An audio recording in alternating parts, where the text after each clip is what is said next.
Olá, amigos do Notícias Agrícolas. Estamos começando mais um boletim, de volta aqui agora para analisar o mercado do boi. A gente tem ainda um cenário firme de preços, no entanto, com um sinal amarelo aí aparecendo. Quem vai explicar que sinal amarelo é esse para a gente é o Douglas Coelho, lá da Radar Investimentos, que já está aqui a postos com a gente no telão. Seja bem-vindo, viu, Douglas? Obrigado pela participação. Que sinal amarelo é esse, Douglas? O que o pecuarista tem que prestar atenção agora? Enfim, o que pode acontecer daqui para frente? Seja bem-vindo. Muito boa tarde, Alexandre. Muito boa tarde a todos os amigos do Notícias Agrícolas. Sempre um prazer falar com vocês. Bom, pois é, a gente no nosso levantamento aqui viu as escalas de abate ganhando algum alívio, Alexander. Esse talvez seja o maior sinal amarelo desse momento, né? Claro que as cotações ainda estão firmes no mercado interno, né? Seja da carne, seja do boi gordo. O boi China, querendo ou não, puxa a régua para cima dos frigoríficos aqui em São Paulo também. Eles têm um fôlego para pagar um pouco mais para a indústria. Mas a gente viu um nível das escalas aqui hoje que a gente não via há algum tempo, né? Ele não é grande, não é alto, né? Mas quando a gente compara com as semanas anteriores, ele mostrou sim uma aceleração, mostrou algum alívio. Então a gente acredita que a oferta, né, principalmente de pasto, está um pouco mais, vamos colocar assim, um pouco mais nítida para o frigorífico. Ele está conseguindo preencher um pouco mais suas operações, né?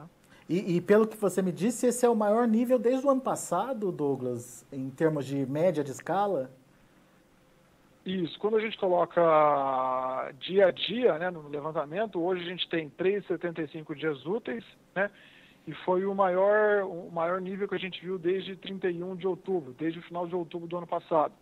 Durante todos os outros meses, outros dias, a gente viu níveis menores, né? Então isso liga esse sinal amarelo, faz a gente prestar mais atenção nessa situação um pouco mais confortável de algumas indústrias, né? Por que eu digo de algumas indústrias? Porque o cenário ainda hoje é bem heterogêneo aqui dos frigoríficos em São Paulo. Existem indústrias que estão mais folgadas e outras até um pouco mais apertadas. Mas como esse indicador ele pega alguma coisa geral, né? Isso já mostra, na média, no quadro como um todo, uma situação de um pouco mais de alívio nessa questão de oferta de matéria-prima para a indústria. Era um cenário já esperado em função de deterioramento da qualidade das pastagens, ou seja, a oferta começa a concentrar e começa a ser direcionada aí para as escalas de abate. Agora, está na época certa ou tá antecipado isso, Douglas? Não deveria acontecer um pouquinho mais para frente? Sim. Talvez a gente, é bem cedo, né, para a gente ser categórico, falar, já está acontecendo uma desova de safra. Historicamente, ela ocorre no final de maio, começo de junho, onde o deterioramento das pastagens fica mais claro em todo o centro-sul do país. Mas o que a gente observa é que nas últimas semanas, nos últimos dias, a frequência de chuvas, né, reduziu bastante. O volume também. É claro que tem alguma região ou outra que tem um volume maior, mas isso é bem espaçado e não é um cenário comum, né? Então, talvez a gente pode pensar, assim, numa desova maior, no período típico, que seria maio e junho, mas esse sinal amarelo a gente já está vendo agora. Né? Talvez como um pequeno alívio. Uma precaução até do pecuarista para evitar uma concentração mais forte lá atrás, né, Douglas? Algum reposicionamento aí para aproveitar os preços, afinal de contas, tão bons ainda, né? Exatamente, né? Concordo com sua visão. A retenção foi relativamente grande nesse ano, né? Em pensar que a gente, desde janeiro até, a gente está no final de abril, né? A arroba girou ao redor de 200 em São Paulo. Isso, querendo ou não, é remunerador, né? A gente viu poucos anos onde a safra ficou praticamente flat, praticamente estável, né? A gente teve dias aí de 204, 205, mas outros dias de 197, 198, mas, de uma maneira geral, a gente viu 4 meses aí com a arroba praticamente no mesmo patamar. Talvez aquele pecuarista que esteja fazendo contas, estou olhando sua pastagem agora, quer aproveitar esse momento, né, e começa a desovar um pouco mais. Deixa então eu te perguntar do preço, né, efetivamente, boi comum, boi China, até a carne, como é que estão os preços, Douglas? Bom, hoje a nossa referência aqui da Radar Investimentos para o boi em São Paulo gira ao redor de 196. O boi China, ele continua bem demandado, o ágil continua ao redor de R$5, R$6 em relação ao boi comum, né? Isso seria aí até 202, 201, 200, é comum acontecer, dependendo do tipo de animal, de acabamento, proximidade da indústria, isso é comum de acontecer, mas na média a gente tem hoje preço redor de 196, talvez até 197, aí também seria algo que a gente acredita factível aqui no nosso estado, né? Os preços da carne continuam sustentados, no atacado a gente tem um preço estável hoje em R$ 13,12 por quilo, apesar de a gente ter visto uma movimentação até um pouco maior no atacado sem osso, né? Aquela carne de caixaria, carne desossada, continua bem aquecida também. Mercado bem enxuto. Muito bem. Agora, e as exportações? Bom, as exportações, a gente continua com uma visão otimista para as exportações de carne bovina do Brasil. A gente viu o último dado do MDIC, né? Acelerando na semana aí do dia 20 até o dia 24, né? Então, isso cria a nossa expectativa mais próxima do que aconteceu em março. Em março, se eu não me engano, foram 125,9, 125,8 mil toneladas. A gente tem uma estimativa para abril de 123 mil toneladas, é algo bem próximo, mas como houve uma aceleração, que foi até significativa na última semana, esses dados podem estar subestimados. A gente tem dia 27, 28, 29 e hoje para ser contabilizado, né? Então talvez pode ser até ligeiramente acima de março de 2020. Né? Então, a grosso modo, as exportações ficam elas por elas quando a gente olha mês contra mês.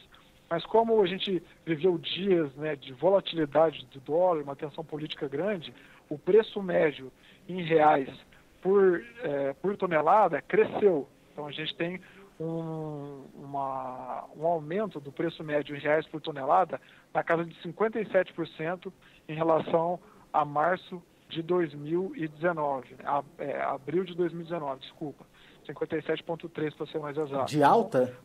Volume. De alta, exatamente. A gente teria um preço, com os dados que foram divulgados até agora, a gente tem um preço médio em reais por tonelada de R$ 23.215 contra R$ 14.750 em abril de 2019. Uma alta relevante, ela deve ser destacada, né? De 57,3%, 57,4%. Né? Isso oxigena o setor de exportação de carne bovina, é remunerador. E tem mercado novo aparecendo, né? Essa semana, inclusive, teve o Peru habilitando novas plantas aqui no Brasil. Exatamente. Bem lembrado. Essa semana a gente teve Peru habilitando 8 novas plantas, né? Para exportação para aquele país. A gente teve Egito também, algumas semanas atrás. A China continua bem firme, bem forte com a recuperação lá, os estoques estão sendo recompostos, né? Tudo isso cria um ambiente muito firme de volume, de demanda para esse segmento. A gente segue bem confiante. E a expectativa de que a China continue agressiva nas compras vem de informações do próprio governo chinês, né, Douglas? Que a situação lá da peste suína não está totalmente sob controle, né? Exatamente, né? O mundo todo, especial a Europa também, mas especialmente a Ásia, a China, ela vem sofrendo bastante, né, com a peste suína africana desde 2018. A gente teve um período no começo desse ano que as notícias pararam até ser de veiculadas, né? A gente tinha outros focos, a Austrália, a própria Covid também roubou a cena dos noticiários, mas recentemente a gente viu próprias autoridades da China dizendo que lá não está totalmente controlado, né? O cenário de déficit de proteína suína naquele país ainda continua. Eles estão lutando bastante para manter o plantel, para tentar acabar, erradicar com essa doença, enquanto isso importando proteína, né? Porque a economia lá, ao contrário do que aqui, continua deslanchando, né? Eles já viraram meio que essa página do corona, enquanto aqui a gente ainda está lutando com esse ponto. Muito bem. Eu queria mudar o nosso foco de demanda de exportação para demanda interna e, enfim, mais do que isso, tentar analisar um pouquinho o segundo semestre, principalmente, né? Qual a expectativa de vocês para o mercado do boi, para as negociações, enfim, para o segundo semestre? Teremos impactos aí ou consequências aí de uma economia enfraquecida pelo coronavírus? Bom, quando a gente fala em economia, principalmente no Brasil, a gente tem que levar em conta a política também, né? Querendo ou não, não é um cenário fixo, tem muita coisa para acontecer, muita água passar debaixo dessa ponte, e previsões ou estimativas depois de 2, 3 meses, elas têm muita chance de mudar, né? Mas qual que seria a nossa visão hoje, uma fotografia hoje que a gente tem para o segundo semestre, né? A gente vê uma concentração relativamente forte de demanda interna. A externa a gente vê agora, a gente até comentou, Egito, China, Peru, outros países vindo buscar essa proteína de qualidade com preço atrativo. Aqui no Brasil isso deve continuar no segundo semestre, então a gente já meio que já estabeleceu esse cenário. Agora, no mercado interno, a gente vê eventos, shows, casamentos, muitos casamentos já no primeiro semestre, limpou toda a programação de casamento, vai ser tudo adiado para setembro, agosto para frente, feiras agropecuárias, feiras corporativas, tudo vai ser shows, tudo adiado de agosto para frente, né? Então, a gente acredita que no primeiro trimestre, no terceiro trimestre de 2019, né, já deve ter sim um estímulo maior para o consumo, justamente porque grandes eventos, grandes feiras, casamentos, tudo isso vai puxar parte do consumo interno. E agora, no quarto trimestre, né, se essa tendência ganhar força, aí é unir a fome com a vontade de comer, né?